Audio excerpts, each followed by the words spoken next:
On the Conscious Business Show, I love to meet companies that practice what they preach. They are companies who don't just post up their values on their website or the wall of the reception and then congratulate themselves, but instead, they are companies who embed and actively live those values and their purpose. Well, I'm about to take you to one of those well-governed organizations, certainly one in what we call our Lighthouse category. Let's go meet the founder and CEO of Cause4. Welcome, Michelle Wright. Hello, Malcolm. Good to be here. Great to meet you, Michelle. Michelle, first of all, tell us what Cause4 does and who it does it for. So Cause4 is a social business. We work with charities, corporations, and philanthropists, all people that want to make change. A lot of what we do is in fundraising. So we're tasked with raising funds for a number of different causes. We've raised about £60 million since we started in 2009 for charitable purposes.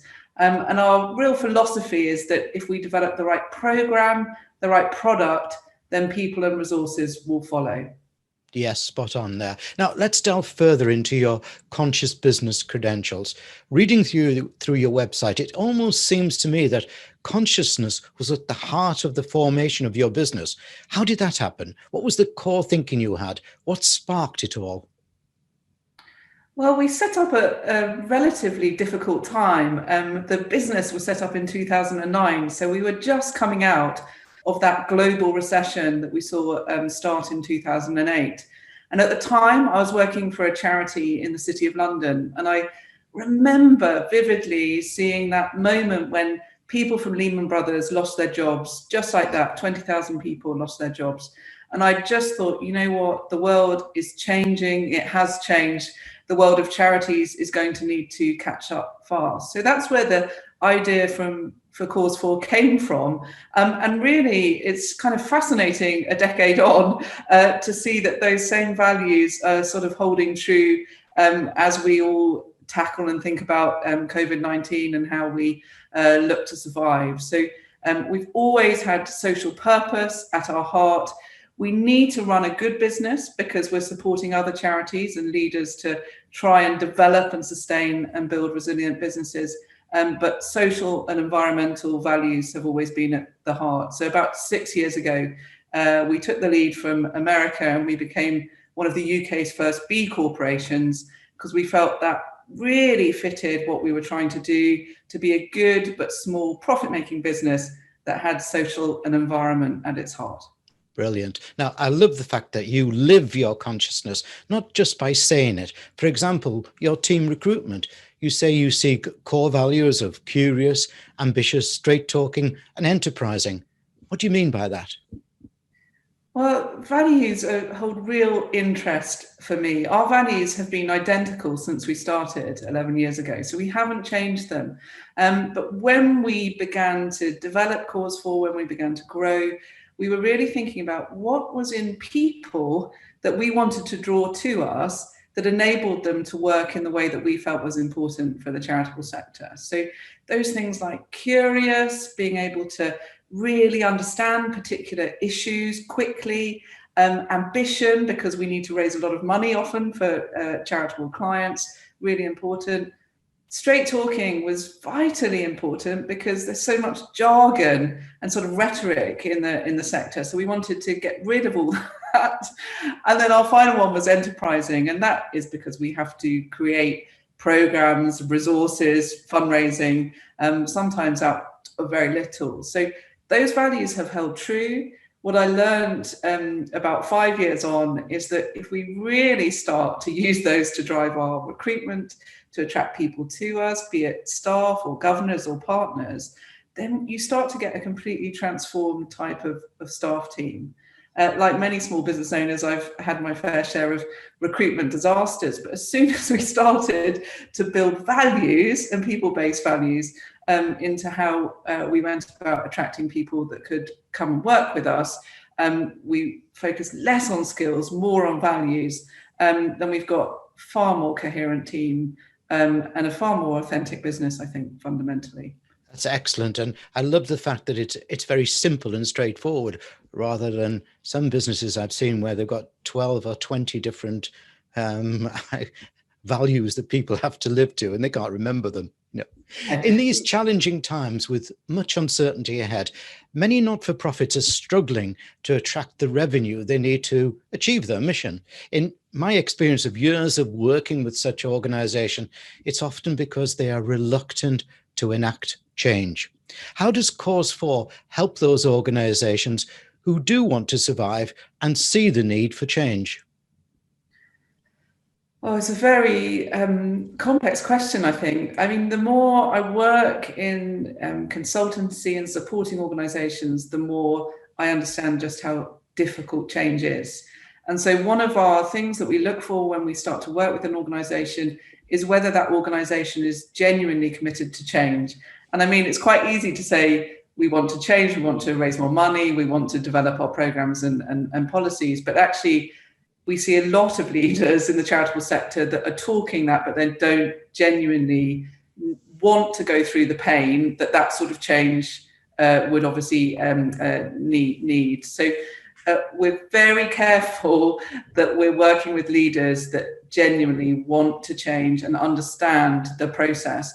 And then change is, you have to work on it every single day. You know, if you want to get that cultural change within an organization, then you have to be very committed to it, and it is an exhausting process. So we're very clear with the charitable leaders that we work with that any process of change is long-term, it has key milestones within it, and it needs the energy to work on every day. Yeah, I love that, because in every business, everybody will put their hands up, say, yes, we need change, but nobody put their hands up to do it, will they? Well, exactly. Yeah. Michelle, here at BizVision with our Conscious Supplier program, we've been banging on for over 20 years about compliance, equality and diversity, social value, etc. Many organizations, especially not-for-profits, have nodded their heads and done it, but often just to win a tender and revert back to normal the next day. What do you say to such organizations? Do they have a future in our world of new normal? I think really you can spot an organization that is operating like that a mile off. And I think people, the public, their suppliers do. Everything that we look to is to go through a particular framework. So for us, it's the B Corporation framework. It's not for the faint-hearted. We have to adhere to a 200-page compliance document every time we want to renew that accreditation. So that's part of it. But I think there's a much simpler process that I've become very aware of recently, which is if you want to do these things, if you, for example, have a commitment to increasing diversity within your organization, then you have to make sure that you budget to achieve that. And I think often organizations actually do want to change, but they don't put in place the resources for time and the financial costs that sort of change will need to be successful. So we've got very conscious of that. And for example, in the work we're doing on diversity at the moment, every single program has a line on diversity, which might be buying out staff time to have time to take forward a sort of access issue, or it might be budgeting for something so that we can actually make real life change. So budgeting is really important. Yeah. I think also, it always starts at the top, isn't it? Understanding the value of diversity as well. I personally believe that many not-for-profits need to embrace being more business-like if they're to win contracts and deliver their mission. Do you think there's a new professionalism in leadership emerging in such not-for-profit organizations? And if so, what type of leadership? Again, it's an area that is really exercising me at the moment. I think we're seeing a number of leaders that are, I'm sorry to use the word, but under unprecedented pressure. And it's not just the impact of COVID-19 and pandemic and trying to sustain their business.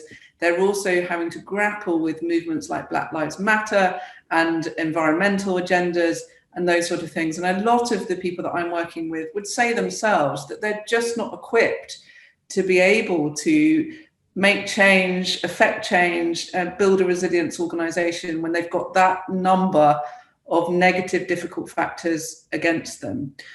So I think there are a number of cultural things that we need to think about in that way. We don't have, in my view, a very collegiate sector where we really support each other or learn from each other. So I think as leaders, we need to say we haven't got all the answers. What are you trying that is working? We've got to have that sort of continuous learning and humble approach. And the other aspect that is of real concern to me in the charitable sector is that we don't have coherent pathways or training into those leadership positions. And in fact, the sector itself doesn't know what it values. You know, do you need an MBA, for example, to take on a role in a major charity? Is that something that we value? Do we value more vocational leadership and training? Do we value more coaching style and coaching-based aspects? And actually, my frustration is I don't think the sector itself knows what sort of combination of skills, knowledge, and experience we want or need our leaders to have. And that's something that needs to change, because in general, in the private sector, we're much more confident about the journey and the pathways that our leaders go on to get to those top jobs. Yes, well said there, Michelle. And don't forget, everybody viewing and listening, that Michelle talks a lot of sense here. If you'd like to lead more, her URL is on the screen behind me. Michelle, I like to give all my guests 3 wishes. If I was to give you 3 wishes as to why organizations should aim to be a conscious business, what would those 3 wishes be? Oh gosh, it's been a long time since I've been asked for any wishes. So I think the first area is I believe it builds a more resilient business. About 4 years into Cause4, I felt that we were being measured on other people's expectations of the business in terms of turnover, profit, how many people, how staff that we employed. None of those things meant anything to me. What meant the world to me was that we were doing interesting work that was of value in the charitable sector. So I believe now that we've really gone back to basics on our values, that we've actually built, albeit a smaller perhaps, but a more resilient business for the longer term. I think the second area is also maybe a bit counterintuitively, we've built a more profitable business. So before we were chasing growth because that was something that a lot of the entrepreneurial community were very obsessed by. And we've now adopted that mantra of small is beautiful. And conversely, we've become more profitable as a result, because I think we're more focused.